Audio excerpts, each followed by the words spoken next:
All right, how's everybody doing tonight? Welcome everybody back to Comic Book Team Up with myself and John's Longbox.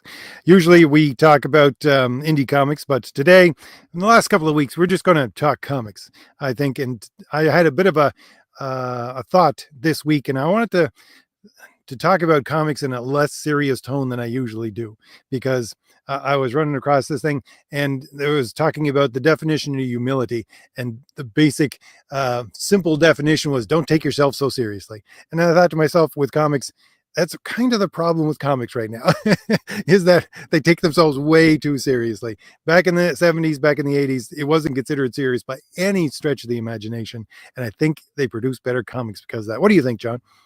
I think a little bit of this, a little bit of that. I think they take themselves too seriously. And then today they release Harley Quinn Fartacular.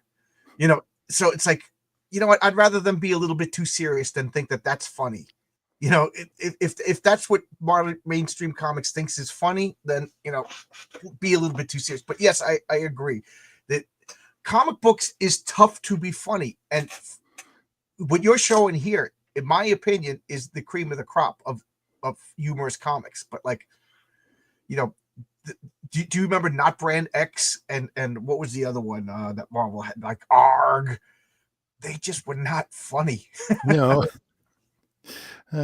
Well, I was thinking, my whole thought process was, besides the fact you got stuff like this, like Mad Magazine, there was funny books and they were funny. But at the same time, I remember, again, I always go back to this because I did the review for it on my channel. It's basically early Mike Zeck Captain America when he was in the future with the Deathlock future, which I think was like 1998 or something like that. That was the future. Anyways, and yeah. I did a review on it earlier. I'm just showing the t-shirt because Jewel says she likes my shirt. They're here already, Jewel. They're here already. But I did a review of the entire book, basically, just on an early video, and all I did was laugh at it. It was ridiculous. I mean, they were doing a superhero story, but it was a ridiculous superhero story, and it wasn't meant to be ridiculous. And I find that even with early Marvel, let alone we'll say early 80s Marvel, I was going to say, but with DC, certainly you were doing Batman and Superman. Every once in a while, you get something that was fairly well presented as a straight man, but then again you would get stuff that was just ridiculous, and it was because the writers, I think, didn't take it too seriously as they're presenting the entire thing. I'm like for the most of comic book history, I'd say from like the onset, like the late 30s to like I'm going to say like the mid 80s, I think most comics had like whimsy and humor. And then like the 80s, I've been asking people online, like, how would you define the comic book ages? We all agree what the golden ages, the silver ages, and the bronze ages. But like after the bronze age, it was called the modern age. But the modern age can't be 40 years long. You know what I mean? So like, I'm thinking like there's the dark age. Like I'm gonna say like Dark Knight Returns ushered in like a dark age of comics where like you don't you dare have humor in a comic. You got to be deadly serious, to the point that when the Justice League International came out, the Bwahaha Justice League, it was a big deal that there was humor in the comic, to the point it kind of made me uncomfortable. I'm like, comic books, like, and it's funny that I'm saying comic books shouldn't be funny. I don't know. Because again, I was thinking, like going back now, I always tell the same stories over and over again. But this couple of years ago, I was reading Len Wein Batman, right? And it was ridiculous, but I sat here and I laughed, and it was fun. I mean, you got what was it? Batman was fighting, I can't remember who it was. It wasn't Riddler or something like that, but it was the guy who wears the bandana over his face and throws smoke bombs. But anyways, he was basically trying to steal all the zoo animals from Gotham Zoo, and So he fought Antifa. and he loaded them all on a ship, and the giraffes' necks were sticking out of the ship, and Batman used the giraffe to swing around like it was like a pipe, right? It was played straight, but you're just sitting there going, "Oh, that's hilarious," because yeah, I don't know. I don't think people would put up with that today, but I think they need to go back to, besides the fact that comics weren't taken seriously that way. The whole reason I started to think about this was because I'm looking at a couple of things for the video for this weekend. I was looking at the fact that comics want to be books now, and I don't think they should be books. I think they should go back to where their origin came from, which was comic strips, right? I mean, it's not a serious medium. You can still have it as a serious form of art without having the subject matter be as serious as books. I don't think that it plays to their strengths to have completely, like you're saying, completely go in the direction of nothing funny whatsoever. Well, I know Gilda Radner. For those of you who are not 900 years old, Gilda Radner was one of the early Saturday Night Live women, and she wasn't known for her looks. She wasn't beautiful, but she was very funny. And some interviewer asked her, said, given a choice, would you rather be funny or beautiful? And she said, funny. Beautiful is too hard. I'm of the opinion comedy is too hard. I can't write comedy. I without really sounding, I hope I don't sound arrogant. I think I'm a funny person to talk to, but I'm trying to interject humor into my scripts. I wrote one joke in Heroic Tales 2, and then I don't know if it was like a language thing. Renzo didn't draw any of the prompts to make the joke funny, so I had to get rid of the one funny joke. So it's not in there. I guess Renzo didn't think it was funny, so he got rid of it. Maybe that's a polite way of saying you're not funny, John. Stick to what you know. But do you find it hard to, because it's timing, and it's hard to do timing in a comic book? Well, definitely. No, I think there's a distinct line between you're making something that's funny, like the Mad magazines we're looking at in the background, Right. and you're making something that's just doesn't have to be taken seriously. There's a difference between those two things, right? Is that there was always, let's just say, you had a comic and then you had a backup story, and the backup story was ridiculous to some extent. Wasn't that it was funny? Wasn't that it was meant to be a joke? But it wasn't taking itself seriously. And I think that's the kind of thing that we need. I'm sorry, I stepped all over you. I apologize. No problem. Look at this Mad magazine. Look at the bottom. Ernie Kovacs explains poetry. Now, I don't know. Is this a joke? Like, is Ernie Kovacs really writing something? Al Collins explains jazz. Orson Bean explains Orson Bean. That's kind of funny.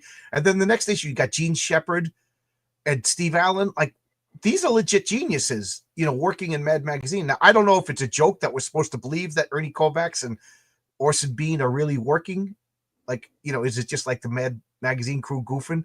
But if so, I mean, look at all the talent. Jack Davis and Al Williamson. These are comic book legends doing Mad magazine. Like, is it any wonder why it's so good and fondly remembered? I don't think there's any American over the age of 40 that doesn't have a fond memory of Mad. I tell you, the story about Mad magazine for me anyways, because me and my brothers, we always bought superhero comics. But we had two cousins, two brothers, and they bought Mad and Cracked and all the other funny books. And that was their stuff they bought. They didn't buy comic books. They bought magazines like this. Right. Yeah. And so they were always floating around. I don't know. It seemed like it's the whole thing about comics in the 80s, right? They were everywhere and everybody. You would be hard pressed to find a house with kids in it that didn't have comic books of one kind or another, right? Right. Yeah, absolutely. Back when I was a kid, everybody had comics. Everybody read Mad magazine. My dad was a hardworking telephone guy, worked every ounce of overtime he could. And if there was a Mad magazine in the house, he would pick it up and look at it and laugh. And then, I was a first, second, third grader picking up the same magazine that my father was laughing at and looking at it and reading. But my dad wouldn't pick up, say, Superman or Fantastic Four and read it. But Mad, everybody in America liked Mad. It's unbelievable that it just died out. Like, they show you political correctness is the death of comedy. You know, they say political correctness is the death of truth. I think probably comedy is the canary in the cold mine, because comedy is really kind of like speaking truth. You know, look at all the great comedians, George Carlin, you know, Lenny Bruce, you know, Bill Burr up until just recently. Like, these guys were like telling the truth about absurdities of life, and political correctness won't allow that. So is it, now that I'm saying this out loud, it's I was wondering why Mad Magazine died. Now I see why it died. Like, I don't, and it can't come back. I know we got this, and I didn't read it yet, but I just bought the first 15 issues of Flip City. It's an indie comedy magazine, and people say if you like Mad Magazine, you know, she was just on my channel, you know, Kitty Flips. So I bought 1 to 15. I'll read it probably this weekend. You know, so maybe comic books are coming back. Look at that. Is he the last of like the black spokesmodels? The uncle? Yeah, they got rid of Uncle Ben, right? Yeah, they got rid of Uncle Ben. What's the joke? They got rid of the Indian and kept the land on Land O'Lakes. You know, don't these progressives understand what they're doing? And when my little brother was a little kid, he looked exactly like Alfred E. Newman. So that was kind of like. Look at these covers are great. I was kind of scared of Alfred E. Newman as a kid. There was something scary about that face. I can't remember for the life of me. I think we had a board game based on Mad or something like that. Yep. Yeah, I had it, the Mad Magazine board game. The object of the game was to lose all your money. And they had like a $2,847,000.18 bill. You know, and there was one spot, if you land on it, you get that bill, and you're like, oh man, you can't possibly lose. I don't know. Yeah. I find, because I watch a lot of YouTube, too much probably, but I always gravitate towards things where I'm going to learn something. And I just found myself getting frayed around the edges. And it wasn't until I started to watch, well, first of all, just older shows, and then older comedy, because there's a good YouTube channel that actually has a lot of old Bob Hope movies on it just for free, right? Oh, cool. And I was just started watching those, and then I started watching old Star Trek just because. And there's a difference between the two. There's one's inspirational to some extent, and the other's just comedy that make you laugh. But I don't think, anyways, for me, but maybe it's a thing that's pervasive for more people than just me. But I don't think that this fractured culture that we have, where you watch 5-minute videos and all that kind of stuff, is allowing anybody the escapism you need to actually laugh or to actually, you know, be inspired. You got to sit down and actually watch a movie or watch a show or something like that. Even watching a show for an entire hour or 45 minutes. What was the last funny new movie that came out? You know, I have no idea. Comedy was really the first kind of movie I gave up on. And that was back, 2006 or so, like that. Literally, it was like, there's nothing funny anymore that I want to actually go see. And I just gave up on watching comedies, because I went to see movies all the time. Almost everything that came in, I would go to see in the late 90s, right? When I was in university, it was like every movie that came in, I would go see at the theater. My wife and I would go to the movies every Friday or Saturday night, up until COVID, you know, and then after COVID, we barely go to the movies. There's nothing worth seeing, and we love going to the movies. You know, we make a date night out of it. We go to the movies, we go to dinner. You know, we don't have kids, so it's not like we have to really wrangle kids and, you know, watch a bad kid movie or anything like that, or spend $1,000 on a baby. You know what I mean? Like, we have no excuse. We just hop up and go. We're ready to go, and there's nothing worth seeing. Funniest thing in the world, John. Just yesterday, 2 days ago, I was going by my local theater, the one that I used to go to all the time, and I don't know when, like 5 years ago or something like that. It was probably over 5 years ago, but they used to have a big billboard out in front of the mall, right, where they'd show all the movies. That disappeared about 5 years ago, at least, maybe even 10. And then they just put it on the outside of the theater, right? Because it was outside entrance into the theater. And then that disappeared. And they didn't show any of the movies that were playing over the top of the theater. But every once in a while I would drive by and I'd be able to see the posters. And now I drove by just the other day, and this must have happened in the last month. They even took down the posters. I'm going, how do you try and stay in business if you don't even advertise to the people on the street that you have movies and what they are. I mean, I just don't know. Maybe everybody's going online and looking. That's what they expect. But I'm thinking to myself, I can't even tell what you're playing. I'm not going to go walk into the theater to look at your posters to see what's there. I mean, you're Right. just doing a disservice. First off, I want to say that female Alfred E. Newman is terrifying. And second, Jules says George Carlin wasn't a comedian. He was a ranting leftist. I don't know why you old people find him funny. He doesn't even make George Carlin. I thought was the cream of the crop comedian. I loved him. Some of his early records were absurd and goofy and silly, but Old Man George was an angry, bitter man, and it made me resent him. Like I can't. There's like bands that I used to love that I can't listen to anymore. George Carlin, I don't want to not give him the credit because I'm going to say from like 11 to like 25, he was my favorite comedian. And then it was like, what happened, George? You got a great life. Like, did that second heart attack like destroy your brain? You just became an angry. So I go look at some old hippie George Carlin. You know, you see him on the Ed Sullivan Show with a tie and everything like that. He was the hippy dippy weatherman. I'm here. You know, it was funny, but yeah, I could see why you wouldn't like him. I got, can't, and it's funny because people like, I'll just drop it. I don't want to get too political. I don't know. I always was gravitated towards older movies and things like that. I was just telling somebody the other day, I used to stay up till midnight because it used to be the channel. We got like 2 channels when I was probably in high school. And one of them showed just old black and white movies at 12 o'clock at night, right? Now I would just get up and watch television in the middle of the night. But I always gravitated towards serial killer. You're in the woods, you sleep, you wake up at 2 o'clock in the morning to watch like Angels with Dirty Faces in black and white.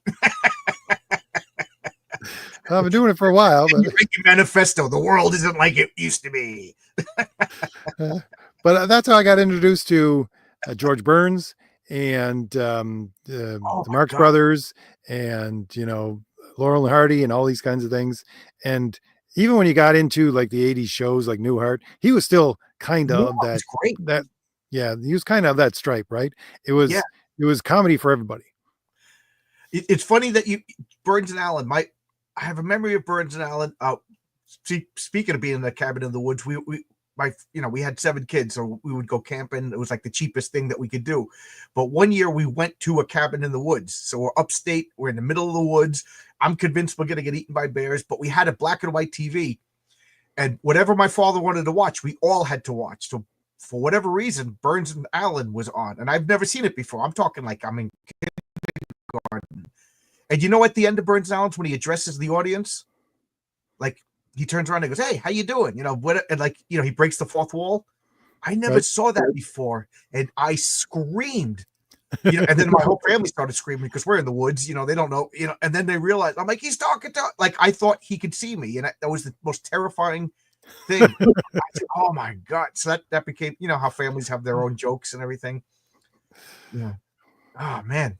So it took me a long time. I think it wasn't until like, oh God, before I could even watch George Burns ever again.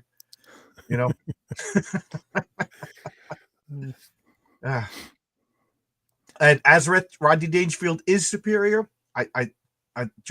Rodney Dangerfield was my second favorite comedian, but he's become my all-time favorite comedian. And you know who else?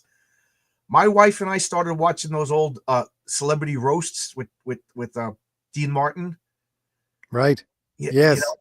And man, like it would, like my wife would be like going up, hurry up, Don Rickles is coming on. Don Rickles is coming. Oh, okay. Was it Don Rick? He said stuff that my wife would, like, oh, I can't believe he said that. I'm like, yeah, they're all sitting in. This was primetime TV. They're all sitting there with cigarettes. They all got booze. They're all drinking. Angie Dixon comes on stage and they're all talking about her boobs. TV was different back in the 70s, ladies and gentlemen. Red Skelton, yeah. I just was recommended on YouTube. What was it? Orson Welles, the roast for Orson Welles that Dean Martin did. Yep. They made fun of him for being fat. They made, what I mean? It was good. One of the most, I think Orson Welles is like one of the greatest directors of all time. but he's very funny, and he's got like that devil may care smile about him. I really liked him. Saktan says humor has to either point out or demonstrate the absurd, but what is absurd to someone who believes everything is equal? The only thing left is people don't believe in equity. Right. Non-leftist. Yeah, that is, I agree, Zakdan, 100%, because that's the Aristotelian definition of humor. Does point out the absurd. It's a point of, he calls it what is it? Not just the absurd, but the grotesque. You point out something and you can do nothing but laugh because it hits you sort of out of left field. But yeah, that's part of the reason why there is no comedy anymore, because you have these people who believe such absurd things and they think it's real. So Look at Jerry Seinfeld. Didn't he say he doesn't? One of his big things was performing in colleges. He says, there's no stand-up comedians performing at colleges anymore. They don't you know do what I was just going to say that I spend some time at other people's houses and they have the television on. E came on, right? And I was wondering, where have all the actual people who make movies gone? And I found out just by watching E for about 10 minutes, they're gone to Broadway, and they're doing plays and things like that because they can just get away with it and they can actually still be, who they are and all that kind of stuff. It's Broadway is, they don't have to deal with the public. They're just dealing with the artsy fartsy people who want to go to Broadway, right? So that's where they are. If you're wondering, like George Clooney and what the heck is his name? The guy who played the Equalizer. What is his name? In the movies. Oh, I don't even know. Anyways, Denzel Washington. All these guys, they're doing plays because again, it's kind of the reverse of, you can't go to college campuses anymore. It's if you want to, force a place where you're going to just be agreed with, go to Broadway. Right? Have you seen a Broadway play? I have not. No, the closest I came to is my wife and I went to go see that Harry Potter and the Cursed Child. It was not a Broadway, but it was pretty cool. Pretty cool. I can't remember what the fellow's name is off the top of my head. I should, but the fellow I interviewed a couple of years ago who was in Broadway plays and all that kind of stuff. Clifton Duncan. Yes, Clifton Duncan. Yeah, right. He said he was going to come on my channel and then stop responding. He was probably like, "Oh, this guy's, who cares? I don't like comic books." Someone should have reported Lenny Bruce so obscene. Yeah. I remember watching some Lenny Bruce stand up, and I'm like, "This isn't funny," but I didn't know his whole story. What are my thoughts on Abbott Costello? Man, me and my dad would watch Abbott Costello every Sunday. Like, RJ, I forget. Did you grow up in New York or New York area as a kid? No, New England, a little farther north than there. Okay, maybe you had the same TV shows, but I just remember, like, on Sunday we'd come home from church and there was like the Bowery Boys, Abbott Costello, usually a Marx Brothers. And unless I'm outside playing with my friends, that's what we watched. Because back then, believe it or not, ladies and gentlemen, we had one TV. Whatever Dad wanted to watch, we watched. So we watched Abbott Costello, and I kind of hated it because I looked like Costello as a kid. So people would make fun of me. Hey, here comes Costello. No, them's were fighting words. That's the rules in third grade. He calls me Costello, you got to fight. And of course, it drove me nuts, which meant everybody called me Costello even more. You know what I mean? I didn't realize that if you don't react, they move on. That's a funny thing, John. When I was in university, everybody, well, it was, let's say, late 90s. But so Norm Macdonald had a television show on at that time, and everybody said that I sounded like Norm Macdonald. And whenever I would come into the party, we had university parties, they would just shout out Norm because Norm. Yeah. I like nobody actually knew my name. Like literally, no, that's what they called me. No one actually knew my name. At least they picked a funny comedian. Were you a fan of Norm Macdonald at the time? Well, I watched the show. Yeah, it was a good show. I mean, it was the one where he was a hockey player and he got suspended and had to become a what the heck was it? Social service worker.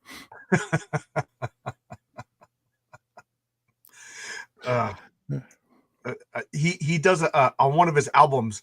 He because Norm Macdonald, believe it or not, is a big comic book fan. I went to school with his niece, beautiful, tall girl. Oh my God, everybody had a crush on her, and she paid me no mind. She liked my friend Randy, who, like, this guy, all he had to do was show up, and every girl was like writing their phone number on her bras and throwing it at him.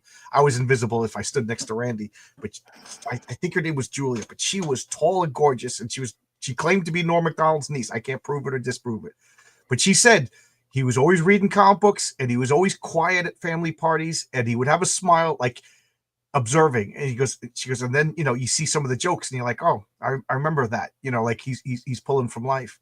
She said he was a big sweetheart, but he does a routine on one of his albums about the Fantastic Four, and he's playing Reed Richards, and other comedians are doing Sue Storm, and he's just like, Ben, you've been transformed into a disgusting, horrible thing, so you will be the Thing. Sue, you could turn invisible, so you will be the Invisible Woman. And Johnny Storm, you could burst into flames like a torch, so you'll be the Human Torch. And I could stretch, so I will be Mr. Fantastic. And then Ben Grimm's like, well, why don't you call yourself Stretch Man? He goes, because I could stretch. That's fantastic. I'm Mr. Fantastic. And it's the same thing me and my friends were like, how come he's Mr. Fantastic? Like, why isn't he Stretch Guy? But it was just so funny to have a whole comedy routine about that. I remember when the Comedy Channel came online, we had we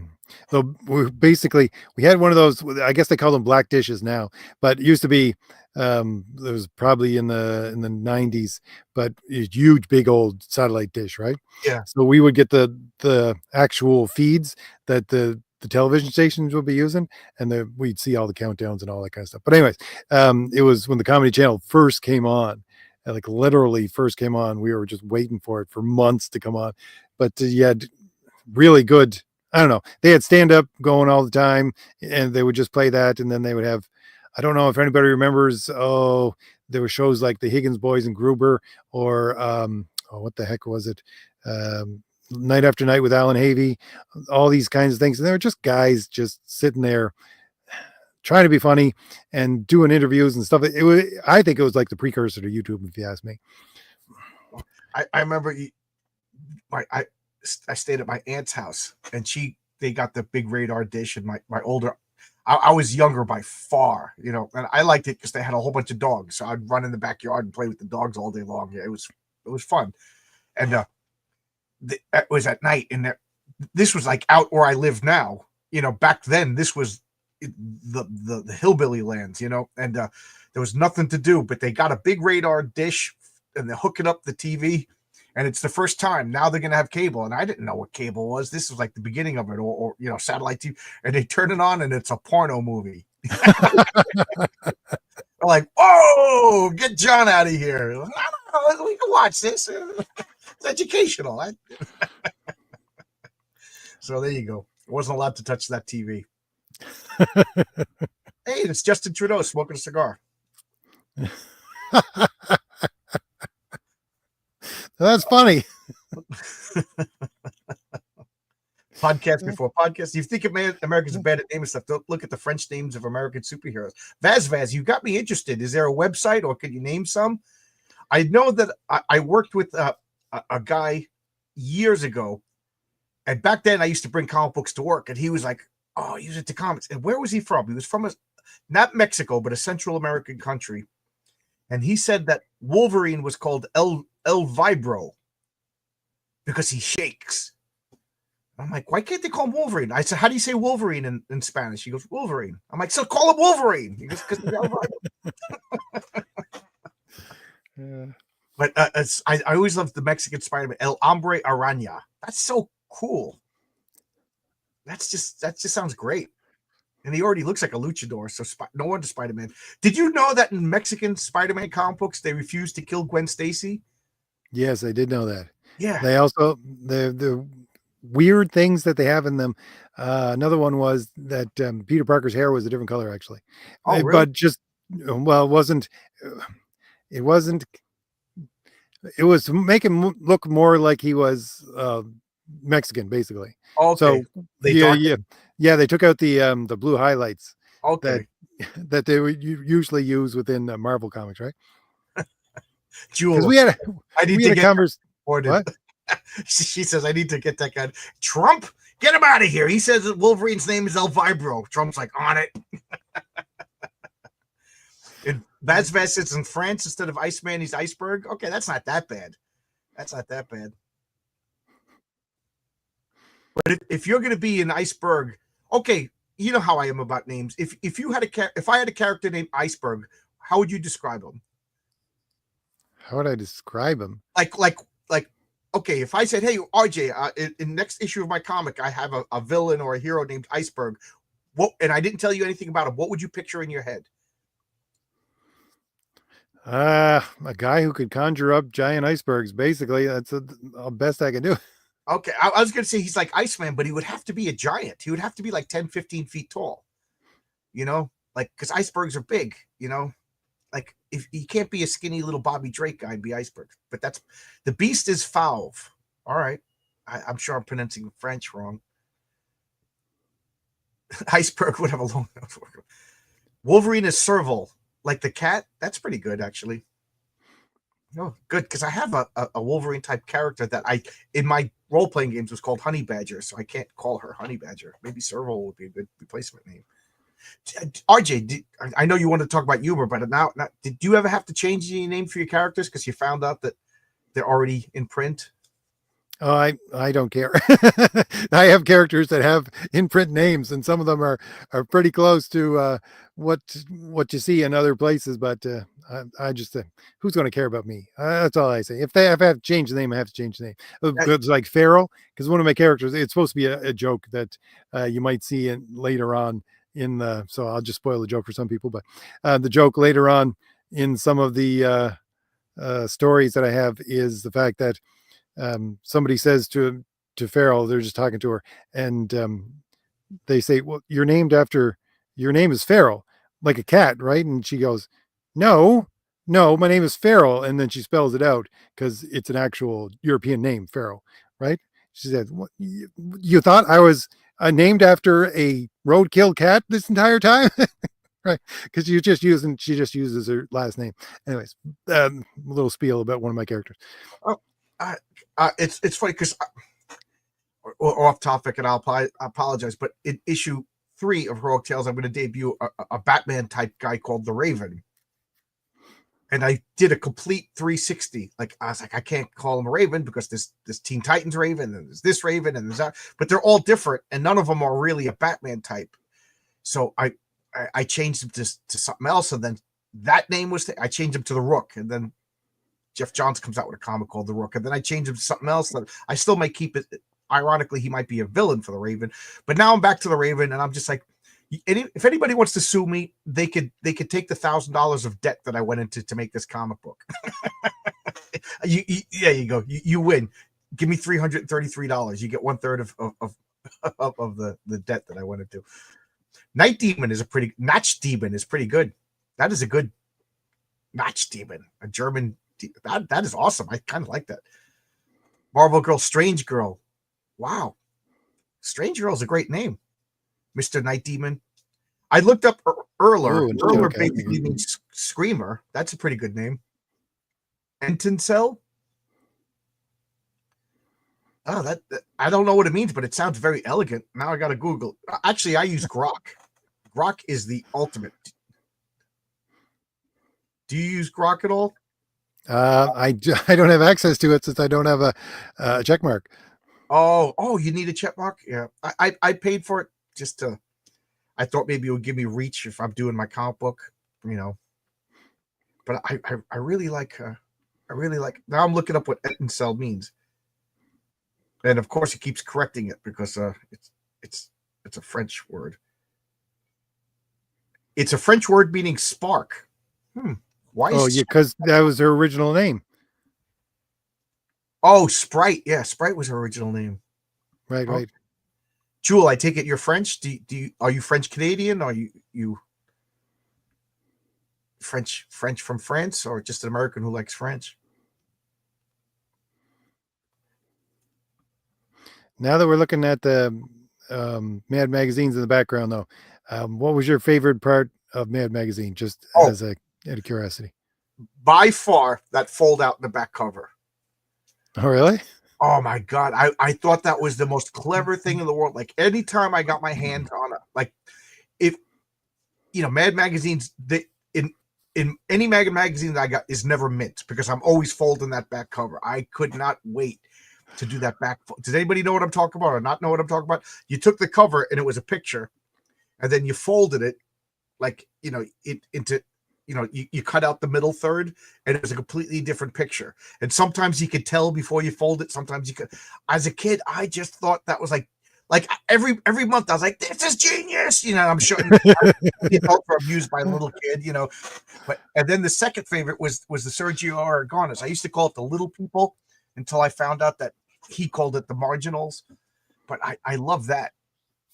And then the Spy. Yeah, I love Spy versus Spy. One of the I don't know if I told you this story before though.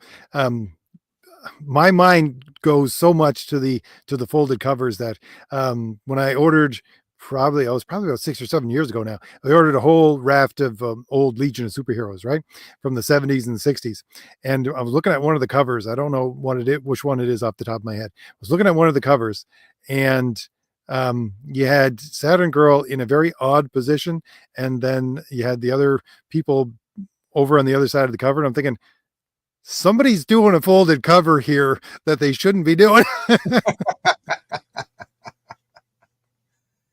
Literally, I'm thinking to myself, yeah, these guys are playing around with it because it's 60s DC and they're putting something in there. It's kind of like the subliminal messages within the Disney cartoon movies or something like that. It's like somebody put a folded cover in here with something a little bit too racy for a DC comic. Yeah. I love Spy versus Spy though. Yeah, Spy. I'm surprised that that hasn't been a Spy versus Spy cartoon or a movie. Like a slapstick movie. You get Jim Carrey dressed as the black spy, and you get whatever dressed as the white spy, and just smashing each other. Why not? They made everything else, but and DC owns it, right? Mad Magazine is a Warner Brothers property. Why not? I remember even thought of that. I think a Spy vs. Spy, like animated 3D movie is I don't know. I think maybe I'm crazy, but I think every once in a while I hear like rumors that they were working on it or whatever. But trying to look to see if I had any of these covers. These are fairly old ones. These are 60s. What's the name of the artist? I can't remember for the life of me. Oh, Jack Davis. Art. I don't know. He did one cover here, but I'm looking for it. I think it's probably back on the last page. Let me see if I can find it really quick. That Mad TV show was a big hit for a long time. Yeah, right there. On the left hand side. I can't remember his name for the life of me. Can you make it bigger? Does it look? I see his signature. Yeah, scroll down. I'll be RJ. Scroll down. Yeah, what does that say? I can't read that. I can't read that. Does anybody know? Where's Martin? Oh, it's Don Martin. Yeah, I loved his stuff. He always did intricate stuff within Mad Magazine. Colossus in Russian is Stalinoy Voin, Steel Warrior. I'm writing that down before RJ makes a comic. That's a great name. If we're going to the 80s here, these are the ones that we had. Like this Indiana Jones ones. Yeah, I remember having that one. 70s ones too. Yeah. Look at Michael Jackson.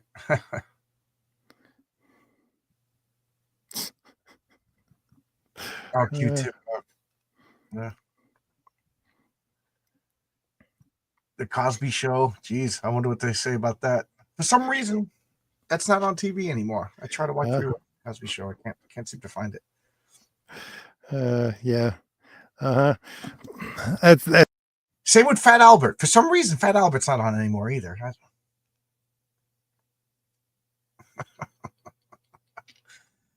I love all that artwork though in that little city, but that's the thing about Mad Magazine was these guys were like cream of the crop talents. And I think as they got older and died off, like Mad they couldn't replace them, If you get Don Martin and Jack Davis and Al Williams to do your art and these guys die, who could do that? There's when you see like those creepy and eerie magazines illustrated by Al Williamson, like a cowboy scene, you see like the typical Western village with buildings and everything, the sunset and everything is drawn so well. People can't do that today, and that's just all the background details, you know. It's funny. I was just going through one of the things I was going to post today. I didn't get to, but it was an Erie magazine, and there was both a black and white Frank Miller and John Byrne story in it. I'm thinking to myself, these guys must have been chomping at the bit just to get into something that was a lot looser than the comic code that they would normally be under, right? Yeah, I was shocked. I got the art of John Byrne, and I think the cover has him like shooting himself. Out of My Head is the name of the. And there was, a story about like a guy crash lands on a planet and he finds a naked girl, and I was just like, John Byrne can't draw naked girls. It was just so shocking to see basically the Invisible Woman naked, because he always draws that same face. He's got one male face and one female face. Oh, I remember that cover. I remember. Yeah, we have the one on the left here. I remember that one too. George Morel says, well, if you notice, today's comics don't have any background art at all. Yeah. That's one of the things RJ works with Renzo too. The guy puts in so much detail. Like one of the things I get excited when Renzo shows me a page, I'll show it to Brian Bauer and Fabrizio Aiello, and Brian's just like, how does he have time to draw all these backgrounds and everything? At the same time, I have to say though, again, I think the best, quite honestly, the best fight scene in all of any comics was Wolverine and Silver Samurai. It was like 1983 or something like that for X-Men. But Paul Smith, who does the art for that, Paul Smith does very few backgrounds at all. And even if you go to like Sergeant Rock, or any other comic done by Gil Kane, he does a lot of panoramic views, but he doesn't do backgrounds. He just puts in like a blank sky in the background, right? Right. So, there's something that you said last Wednesday, after you left my channel, you were saying that only comic books do this, whereas like in between the gutters, you imagine and fill in the details, and movies don't do it, only comic books. And I thought that was so great. I've been thinking about that all week. I should have reached out and messaged and said something. Do you remember what I'm talking about? You said it last time. Is because I was talking about the thing that I was looking at was the fact that it was saying the way your brain interprets things, it doesn't actually interpret it as it translates it into a moving picture in your head, right. Basically it said, but it takes like photo shots of every, there's like 3, what is it? I can't remember, but like every couple of seconds it goes from one point to one point to one point, and it just takes a shot, it takes a shot of something, and then it fills in the blanks, right? And that's what I was thinking. That's what comics do. Right. The first time and we always know it because we're always reading comics, but the first time you like intellectually was for me was Scott McCloud's Understanding Comics, when he was talking about how the brain fills in the details. But I think that Paul Smith fight scene works so well because of the brain's ability to fill in the details. Because I remember that fight. It was Viper, right? She was there, yep. And there's the Silver Samurai. And because he drew them inside a dojo and he drew all the details, and then the choreographed action scenes, my brain filled in the background. You know what I mean? I knew they were in a dojo. I knew that this samurai outfit was in the corner. I knew that those paper doors, you know what I mean? Even though he didn't draw them, it was established. And then I understood that everything was happening so fast, so that I don't know if I'm explaining it so well, but that was something that could have only have worked in comic books.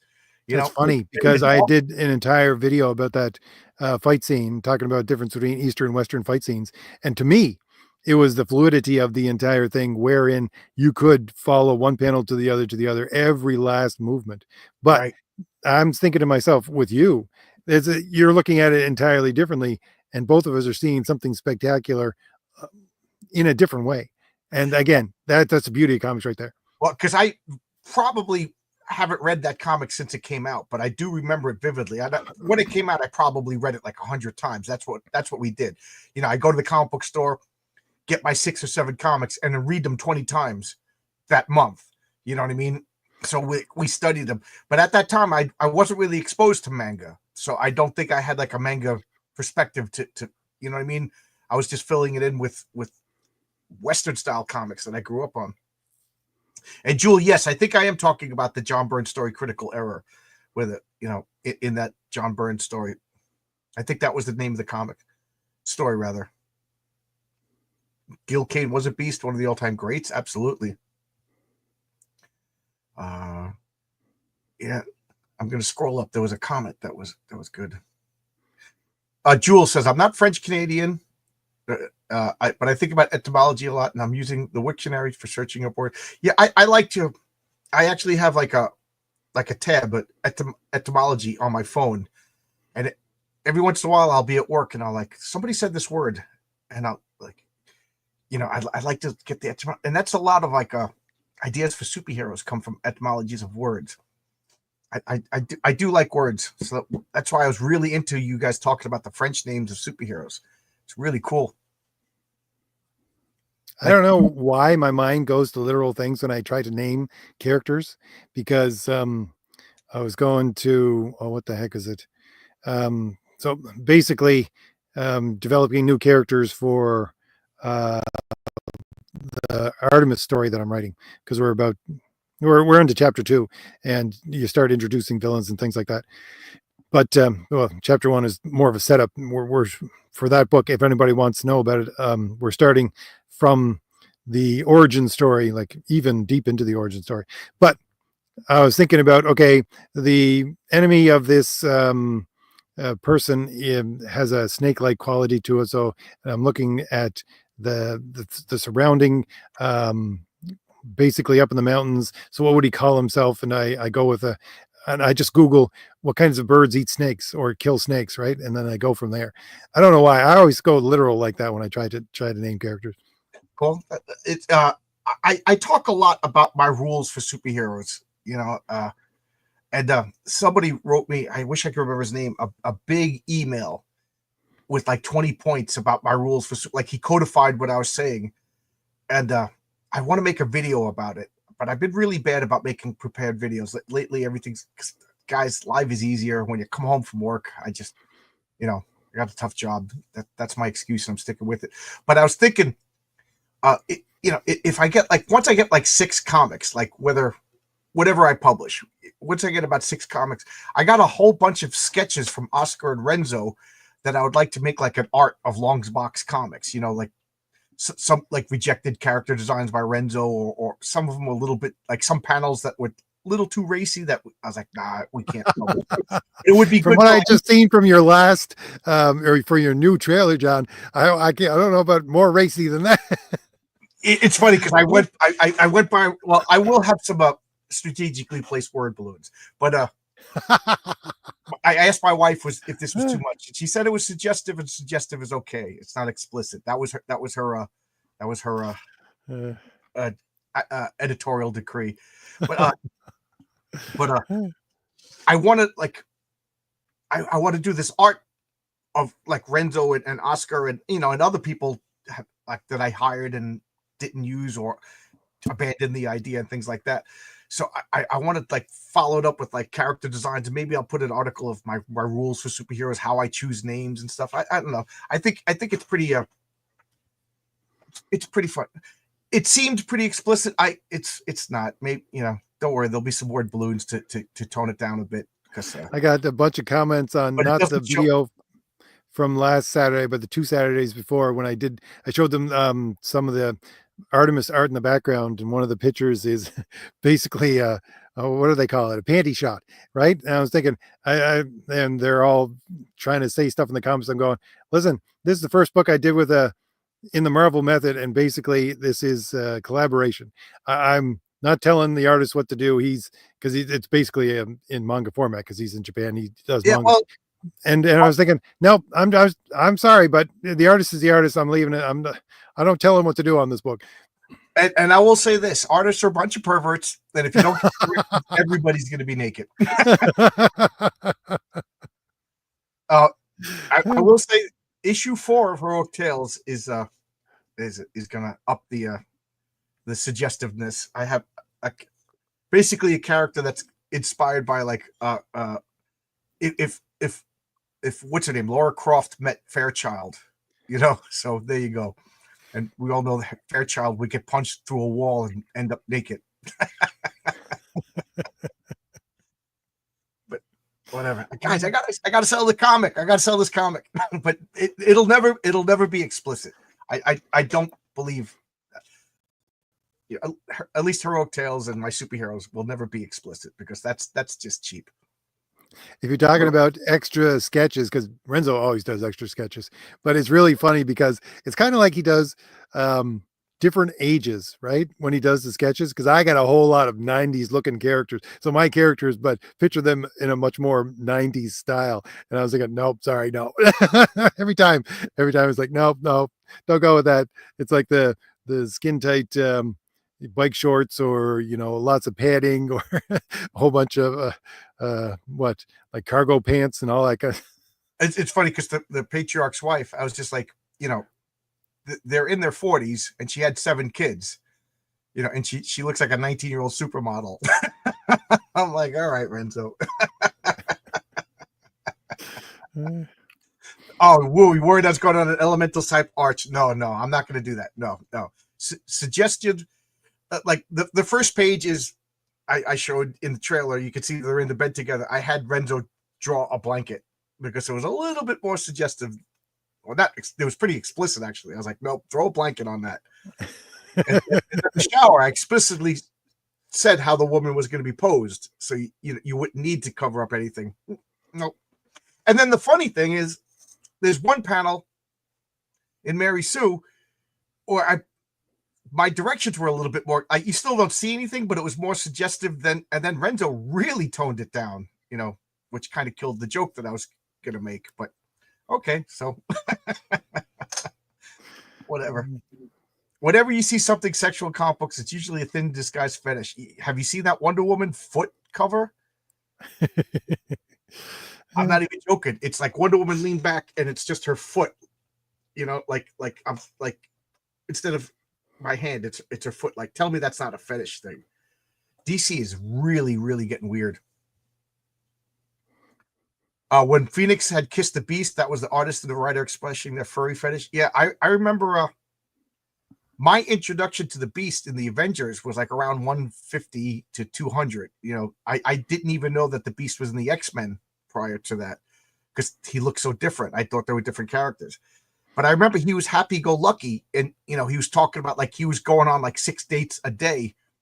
And then I read an interview that I forget the female editor said that she thought he was so cute, like a big puppy dog. She goes, I wished I could go out with the guy that was like covered with fur, like a big puppy dog. And then I learned that there was like people that like wrote like sex fiction about Chewbacca and stuff. I was like, oh man, the world is a weirder place, than I like.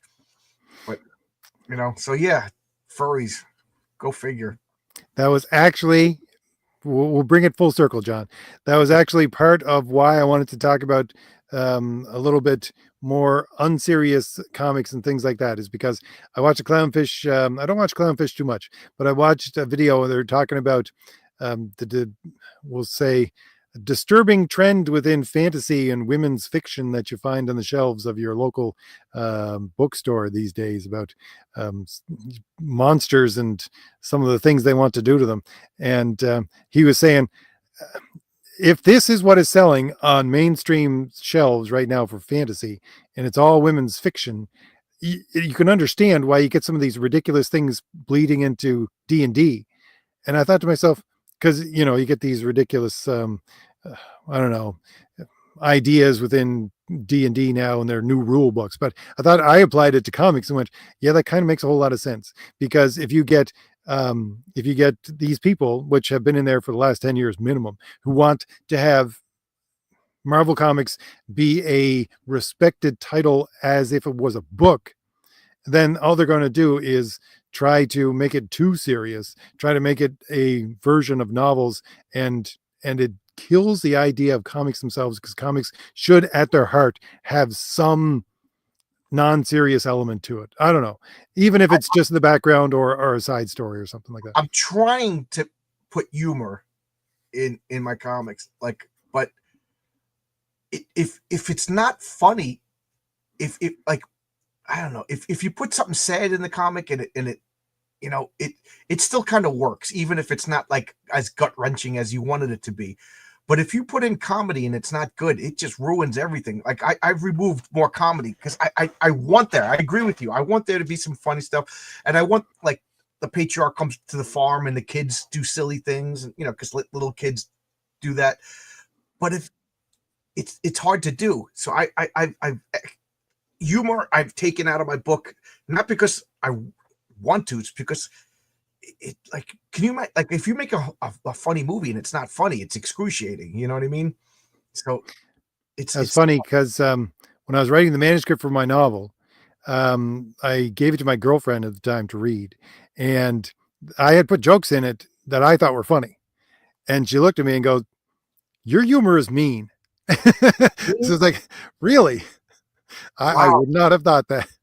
Your humor is mean. Wow. Yeah. I will say this. As I'm talking, I realized that I put it in. I don't, but I put in fake ads in Heroic Tales. Well, this one I'm putting in like a comic strip, like it's supposed to be like Peanuts or Calvin and Hobbes. It's basically Calvin and Hobbes reimagined, and I think it's pretty funny. So I just realized I am putting in something, but in the two in the two main stories, this I took out the comedy because it just wasn't working, you know. But I did this 3 pages of pure comedy at the end that I think are funny. Let me know if you guys think it's funny. Humor and innocence. That's kind of why, because it's Calvin and Hobbes. It's me goofing on Calvin and Hobbes. I did put in, I put in, what is it? What I thought was a low level joke. Just when we had one of the scenes in Thomas Valley #1, which was Pulse and Disc, right? Is that Where what I'm freezing my ball cap off? I thought that was very funny. no, that was only in the trailer, one of the Oh, trailers that I made for it. I got a good laugh at that. I thought that was a clever, funny joke. It was one where she was explaining her powers and how if you actually had a person go through one of her portals, they would go insane. And he says to her, "You know this from personal experience?" Uh, Mean men could say other things too. Oh, yeah, sound engraver. I was talking about this at work the other day. And at the risk of offending the female audience, men and women are different, and men and women receive jokes differently. Like even the tough girls at my job. I'm a construction worker. We bust each other's chops constantly, to the point if you're not busting somebody's chops, you're like, that guy doesn't like me. But we don't bust the girls' chops. Like very cartoony way will bust chops. You know what I mean? But like not the mean way that men bust chops, because I'm trying to walk on eggshells here because I'm trying not to hurt anybody's feelings. But women think that they could take the jokes as well as men until they can't. You know what I mean? And if a man doesn't like the jokes, they'll like, hey, knock it off, and then we joke on them even harder. But that's the way it is. But like if a woman doesn't like it, I have to go down to HR and stuff like that. So we don't joke with women, we joke with men. No, I know what you're talking about, John, because I was working on a farm when I was trying to put myself through college, and when it was the off season, when you only had the farm workers there, like you would hear the nastiest stuff come out of the mouths of everybody. But as soon as they started getting the high school kids in there for the summer, and there was females among them, nope, everybody changed. Everybody cleaned up their act. Everybody did. It was funny in college. We had a 4-bedroom house, and we always had the rotating fourth roommate. So I was like, let's get a girl to live with us. Let's get a girl. I said it'll force us to be a little bit more civilized. We'll clean up. So we got this girl Jessie to live with us, and she was the most disgusting slob. She was beautiful. She looked like from Twin Peaks. Why can't I think of the actress's name? The one that tied the cherry stem in her mouth. Audrey was the name of the character, but I can't remember the act. Sherilyn Fenn.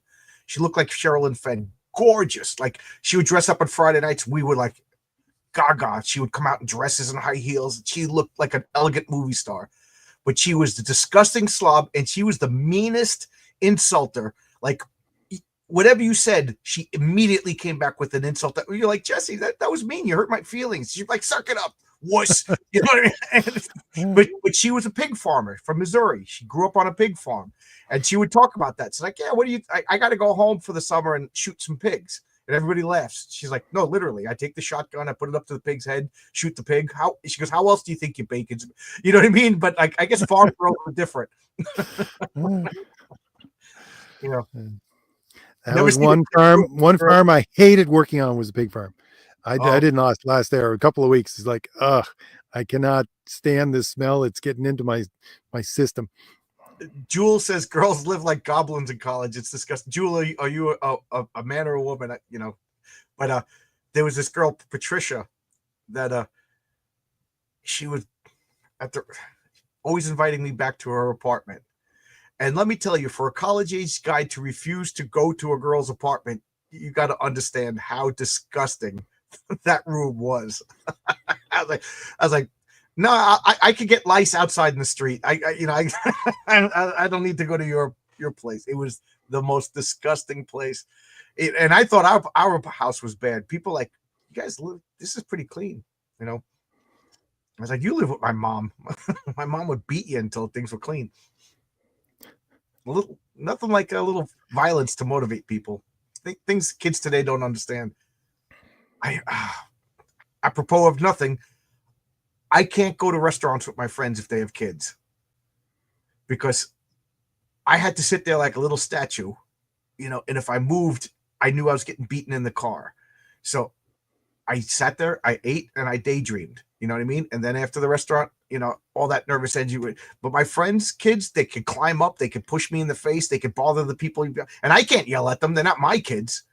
So I don't go to restaurants with unless my friends' kids are like 18. So old man John, get off my lawn. Funny thing in the world was, I was sort of considered the funny one of my group of friends. But again, yes, my humor was to some extent a little bit mean. But with my group of friends, if I said something mean to them and I turned around, they would just punch me so hard that I would have a bruise for a week. So, you know, it would just be even itself out that way. I'm going to tell a story that's going to get people mad. But my friend had this girlfriend, and she was always punching me. Like, hey, you're a big guy. Boom. Hey, you're a big guy. Boom. And what are you going to do? You're going to admit that this little tiny girl hurts? This girl knew how to throw a punch. She was the youngest of 5. She had 5 older brothers. So, like, we would be drinking, and I'm, like, drinking, not even paying attention. Boom! I'm like, knock it off. You know, this went on for months. And then finally, I'm tipsy, and I warned Sean. I said, Sean, next time Joanne hits me, like, Joanne's standing right there, but I couldn't yell at her. I said, next time your girlfriend hits me, I'm going to wail her. Thinking that would end it, you know what I mean? So she's like, oh, I'm just a little girl. She clocked me across the face, and pure reaction. I just went like that, you know, and hit her. Beer goes in, tumbling through the air. She flies down, hits the head. In the middle of the party, sitting on the ground, crying hysterically. Everybody at the party's like, guys, you hit a girl. I'm like, oh my God. I'm like, yeah, you know. And the funny thing is, Sean, the boyfriend, turns around and goes, you deserve that. So that saved me from getting like beat up by everybody at the party. I've been in similar situations, John. It was St. Patrick's Day. So this girl dumped a green beer over my head. I had my good leather jacket on. I never had that was the most control I've ever had in my life. Not your cool Fonzie jacket. Oh. Oh man. There's no winning a fight with a girl, Zach Tan says. Absolutely. And this was before I could have just declared that I was a female and beat her up, and then declared I was male again, and everybody would have been cool, you know, because it would have been transphobic to disagree with me. But this was this was like 89, you know, back then, you know. Men couldn't even report to the police that they were having domestic violence back then. You know, the police would just usher you out. Go home, deal with it. Wuss. The world was different back then. Yeah. All right. Well, we've been going for over an hour, John. I think it's time to wrap this up. Yeah, I'm revealing too many things I shouldn't be revealing. All right. Well, I want to thank everybody for showing up in the chat. and we're just listening to John and I ramble on about different things. Yeah, stupid things. Despite the fact that I punched a girl in college, will you please buy my comic book?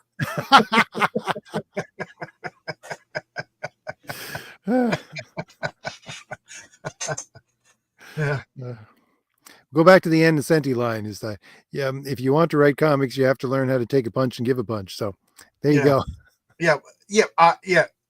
Zach Dent says never admit to anything. Yeah, it's all stories. I'm a writer. I made it. Yeah.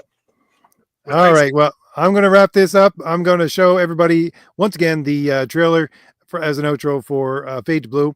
The link is in the description for Fade to Blue for the sign up page for it. By the way, it is a film noir.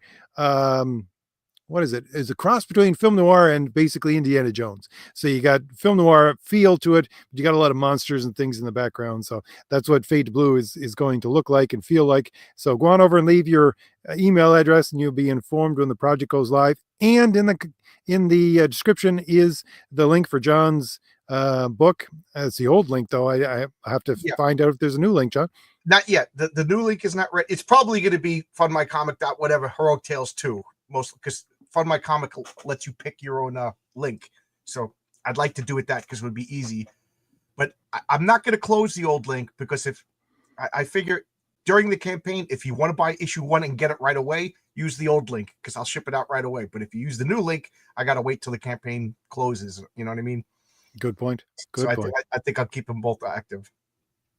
All right. Well, on that note, I'm going to transition into the trailer for Fade to Blue. I want to say good night to everybody.